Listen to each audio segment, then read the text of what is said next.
National Weather Service. The National Weather Service in Chicago has issued a flash flood warning for northern DuPage County in northeastern Illinois, northeastern Kane County in northeastern Illinois, northwestern Cook County in northeastern Illinois, southwestern Lake County in northeastern Illinois, until 9 p.m. Monday at 2:58 p.m. Doppler radar indicated slow-moving thunderstorms producing very heavy rain. 1 to 2 inches of rain have already fallen across portions of the area. The following is a flash flood warning from the National Weather Service.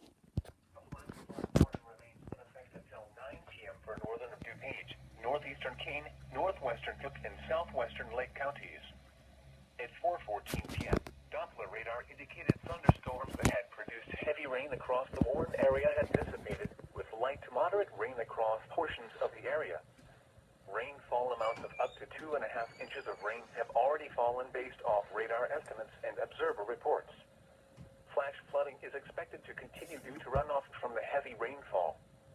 Some locations that will experience flooding include Elgin, Arlington Heights, Schaumburg, Palatine, Des Plaines, Mount Prospect, Hoffman Estates, Elmhurst, Buffalo Grove, Carroll Stream, Carpentersville, Wheeling, Addison, Algonquin, Rolling Meadows, Roselle, Lake Zurich, Franklin Park, Barrington, and Long Grove.